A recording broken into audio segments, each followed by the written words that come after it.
Queridos amigos, nono encontro já do nosso grupo de estudos em Direito Falimentar, processualística falimentar ainda, eu falei que o assunto era longo, por isso que eu quebrei em vários vídeos. Parte 8, liquidação do processo falimentar. Introdução, item 1 do caderno, aqui embaixo. Não basta colocar tudo no papel, como eu falei nos encontros anteriores. Depois disso, alguns atos falimentares precisam ser praticados para que o que consta no papel se realize na prática, dentro das possibilidades do ativo. Daí, se falar que a liquidação do processo falimentar tem dois objetivos. E aí diz Fábio Lioa Coelho, a realização do ativo, vendendo-se os bens arrecadados, e o pagamento do passivo, satisfazendo-se os credores admitidos, por isso que é importante a habilitação dos credores, que a gente já estudou, de acordo com a natureza do crédito e as forças da massa. Como avisa agora Marlon Tomazetti, a simples apuração do ativo não é suficiente para a satisfação dos credores e, por isso, ela é um antecedente à realização do ativo, isto é, a transformação da massa falida em dinheiro para o pagamento dos credores. Ressalte-se, porém, que não há mais a necessidade de se aguardar o fim da apuração do ativo para iniciar a sua realização. De qualquer modo, à medida que se realiza o ativo, surgem os recursos necessários para o pagamento do passivo, de acordo com a ordem legal de preferência estabelecida para tanto. Item 2 do caderno, possibilidades legais. Como explica Fábio Lioa Coelho, tantas vezes citado aqui, não é mesmo? Abre aspas, a venda dos bens arrecadados pode ser feita englobada ou separadamente, em leilão, por propostas ou pregão, segundo melhor interessar à massa. Se da venda do estabelecimento empresarial desarticulado, resultar um preço superior ao da venda conjunta, aquela deverá preferir a esta. Se a venda em leilão deve produzir melhores frutos que a por proposta, deve-se optar por aquela modalidade de realização do ativo. É toda uma questão de conveniência com vistas à otimização dos recursos existentes. Tudo isso, repito, está em Fábio Lioa Coelho. A ideia é a seguinte, olha, a gente vai fazer tudo para sugar o máximo possível da massa falida. Quanto mais dinheiro, mais os credores vão receber, evidentemente. Então, no fim das contas, todo mundo controla esses atos. Justamente pelo interesse econômico, não é? Há, como se nota aí, um quid de discricionariedade nesse aspecto em particular da falência. Tudo se resolve segundo um casuísmo, segundo proposições ad hoc que se mostrarem mais convenientes ou mais eficazes, principalmente do ponto de vista econômico e de satisfação dos credores. Nesse sentido, compete ao juiz decidir entre essas alternativas da lei, vendendo os bens englobada ou separadamente, em leilão, por propostas ou pregão. Acabei de ler aqui um trecho de novo do Fábio Lioa Coelho. Veremos então as formas legais de venda dos bens, mas não custa lembrar que a realização do ativo não abrange só isso. Também a cobrança amigável ou judicial dos créditos do falido deverá ser promovida pelo administrador judicial. Poderá, em relação àqueles que considere de difícil liquidação, oferecer um abatimento, desde que autorizado pelo juiz da falência, após oitiva do Comitê de Credores e do falido, artigo 22, parágrafo 3º, de novo, Fábio Lioa Coelho. Item 2.1, a primeira opção, venda por leilão.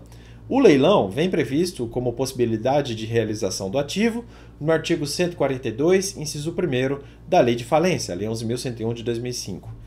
Esse dispositivo diz: o juiz, ouvido o administrador judicial e atendendo à orientação do comitê, se houver, ordenará que se proceda à alienação do ativo em uma das seguintes modalidades. Inciso 1º, leilão por lances orais.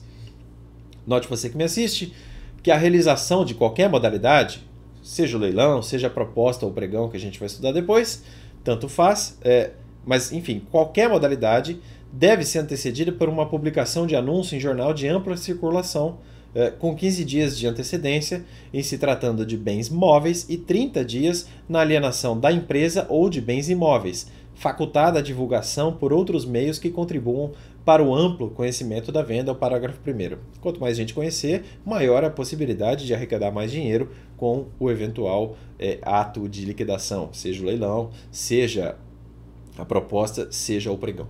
As regras do leilão estão no parágrafo 6º desse artigo 142. E aí não tem jeito, tem que ler lei seca. Olha o que ele fala.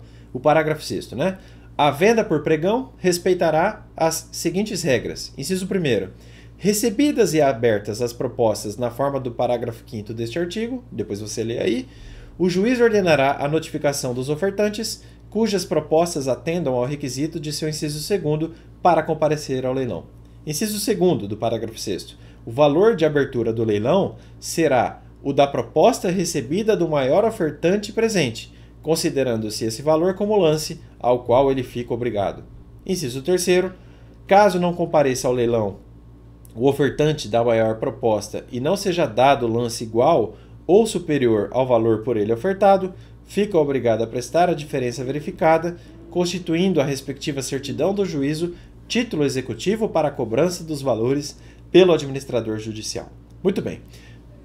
Note você que me assiste, aluno, aluna, que a intimação do representante do Ministério Público, promotor de justiça, é da essência do ato, do leilão, sendo nula a asta realizada com inobservância dessa obrigação legal, diz essa lição Fábio Coelho. Falei do leilão, agora eu falo de outro tipo possível para liquidação do ativo. Item 2.2, venda por proposta fechada. A venda por proposta fechada vem prevista como possibilidade de realização do ativo, também no artigo 142, dessa vez no inciso 2º, que diz: no caput, o juiz, ouvido o administrador judicial e atendendo à orientação do comitê, se houver, ordenará que se proceda à alienação do ativo em uma das seguintes modalidades. Inciso 2º, propostas fechadas. A alienação por propostas fechadas ocorrerá mediante a entrega, em cartório e sob recibo, de envelopes lacrados a serem abertos pelo juiz no dia, hora e local designados no edital, lavrando o escrivão o auto respectivo assinado pelos presentes e juntando as propostas aos autos da falência. É o parágrafo 4º. Finalmente, item 2.3 do caderno, o pregão. O pregão vem previsto como possibilidade de realização do ativo no artigo 142, inciso 3º da Lei de Falências, a Lei 11.101 de 2005. Ele diz assim: o juiz, ouvido o administrador judicial e atendendo à orientação do comitê, se houver, ordenará que se proceda à alienação do ativo em uma das seguintes modalidades. Inciso 3º, o pregão. O pregão mistura a venda por leilão com a venda por proposta fechada. Isso aí fica claro da leitura do parágrafo 5º. Ele abarca justamente duas fases. Uma de recebimento das propostas e outra de leilão por lances orais, no qual participam só aqueles que lograram apresentar propostas não inferiores a 90% da maior proposta ofertada. São os incisos 1 e 2 desse parágrafo 5º que a gente estudou agora. Uma observação: em qualquer das modalidades de alienação que a gente acabou de estudar, leilão, proposta fechada e pregão, tanto faz, poderão ser apresentadas impugnações por quaisquer credores, pelo devedor ou pelo Ministério Público, no prazo de 48 horas da arrematação, hipótese em que os autos serão conclusos ao juiz, que no prazo de 5 dias decidirá sobre as impugnações e, julgando-as improcedentes, ordenará a entrega dos bens ao arrematante, respeitadas as condições estabelecidas no edital. Isso está lá no artigo 143, da Lei de Falências. Item 2.4 do caderno. Uma pergunta: é possível uma forma diversa de realização do ativo? Ou seja, uma forma atípica ou não prevista em lei? Sim, via negócio jurídico processual, na minha opinião, plurilateral.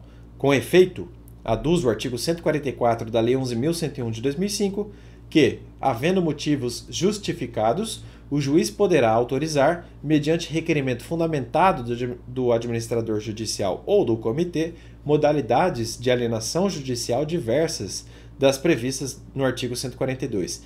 E é bom que a lei abra essa possibilidade aí. A gente não sabe o que pode acontecer nos inúmeros casos práticos possíveis. E aí quem fala alto mesmo é o interesse dos credores e não o interesse da jurisdição. Soa, aliás, como fascismo processual, a ingerência do juiz sobre a vontade das partes. Eu escrevi um pouco sobre isso num texto para a RBD-PRO de número 104, Ciência Processual e Ciência Jurisdicional. Quem tiver curiosidade, joga no Google aí. O negócio terá de ser homologado pelo juiz depois de aprovada pela Assembleia, ou melhor, depois de aprovado, né? Vou corrigir aqui no caderno, pela Assembleia Geral de Credores, inclusive com a constituição de sociedade de credores ou dos empregados do próprio devedor, com a participação, se necessária, dos atuais sócios ou de terceiros. É o artigo 145 caput. Não se perca de vista que o artigo 46 deixa claro que a aprovação de forma alternativa de realização do ativo na falência, prevista no artigo 145 desta lei, dependerá do voto favorável de credores que representem 2/3 dos créditos presentes à Assembleia. Por isso que eu considero um negócio jurídico processual plurilateral, por conta de haver 2/3 necessariamente de credores aquecendo com essa possibilidade de ato atípico falimentar para a realização do ativo. De resto, saliente-se que, no caso de constituição de sociedade formada por empregados do próprio devedor, estes poderão utilizar créditos derivados da legislação do trabalho para a aquisição ou arrendamento da empresa, parágrafo 2º do artigo 145. Finalmente, não sendo aprovada pela Assembleia Geral a proposta alternativa para a realização do ativo, caberá ao juiz decidir a forma que será adotada, levando em conta a manifestação do administrador judicial e também do comitê, é o parágrafo 3º. Item 3 do caderno. As regras dos artigos 81 e 190 da Lei 11.101 de 2005. Nos termos do caput desse 81 aí, a decisão que decreta a falência da sociedade com sócios ilimitadamente responsáveis também acarreta a falência destes, que ficam sujeitos aos mesmos efeitos jurídicos produzidos em relação à sociedade falida e, por isso, deverão ser citados para apresentar contestação, se assim o desejarem. Tal disposição alcança o sócio que tenha se retirado voluntariamente ou que tenha sido excluído da sociedade há pelo menos 2 anos, quanto às dívidas existentes na data do arquivamento da alteração do contrato, no caso de não terem sido solvidas até a data da decretação da falência, é o parágrafo 1º. Sociedades falidas não representadas na falência por seus administradores ou liquidantes, os quais terão os mesmos direitos e sob as mesmas penas, ficarão sujeitos às obrigações que cabem ao falido, é o parágrafo 2º.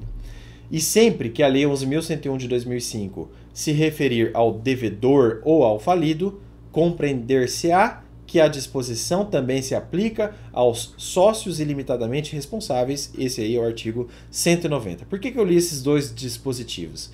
É porque, com base neles, o Fábio Lioa Coelho escreveu o seguinte, ó: nas sociedades com sócios de responsabilidade ilimitada, os bens destes são arrecadados pelo administrador judicial juntamente com os sociais. Chegando, contudo, o momento da liquidação, deverão ser vendidos, em primeiro lugar, os bens da sociedade, para somente no caso de ser o produto desta venda insuficiente ao pagamento dos credores, se promover, em seguida, a venda de tantos bens do patrimônio do sócio quantos bastem ao pagamento do saldo. Não vale a pena ser sócio de uma ilimitada. Esta ordem deverá ser rigorosamente observada em decorrência da regra de subsidiariedade da responsabilidade dos sócios pelas obrigações sociais. Olha aí mais um efeito da falta de limitação de uma sociedade, né? Sociedade de fato, por exemplo, olha aí o efeito que pode acarretar na falência, né? E ainda assim você preserva o patrimônio do sócio na medida do possível, né? Primeiro, os bens da sociedade, os bens afetados, digamos assim. Se não der para cobrir, aí a gente vai caçar o patrimônio dos sócios e aí alcança mesmo. Item 4 do caderno, uma pergunta e a gente fecha o encontro de hoje. E aí, o que acontece depois disso tudo, Marcelo? O rito falimentar é muito prático e intuitivo. Tem um passo a passo bem delineado, dá para anotar isso nos nossos encontros, né? Depois da realização do ativo, a lei nos leva aos finalmentes. Pagar os credores devidamente arrolados naqueles editais que a gente já estudou, com obediência à classificação dos créditos, lá do artigo 83 da Lei 11.101 de 2005, que a gente vai estudar depois, né? Crédito quirografário, crédito com garantia real, etc, etc. Feito isso, o administrador judicial presta as contas na forma do artigo 154, com prazo de 30 dias. Sobre essas contas, o juiz profere uma sentença, e essa sentença pode sofrer a interposição de uma apelação, é o parágrafo 6º. Se tudo der certo, e a gente torce para dar, um relatório final deve ser confeccionado pelo administrador, é o artigo 155, sobrevindo então o encerramento da falência por sentença, artigo 156. É claro que na prática, eu quero que vocês entendam isso, eu até fiz questão de escrever no caderno, na prática a questão pode ser mais ou menos dificultosa segundo o volume financeiro da falência. Eu dei o exemplo aí no caderno da falência da aviação aérea rio-grandense. Se você não se tocou, eu falei da Varig.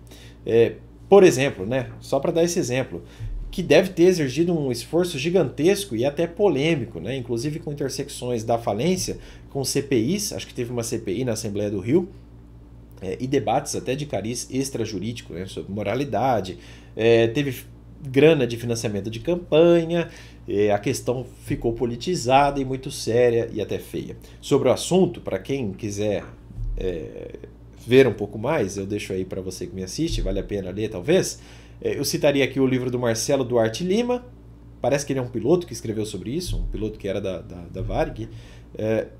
O livro dele é Caso Varig, a história da maior tragédia da aviação brasileira. Ele publicou na editora Jaguatirica, lá do Rio de Janeiro, em 2015. Eu também citei aí o Levi, A. Levi, não sei o A, mas é Levi, A.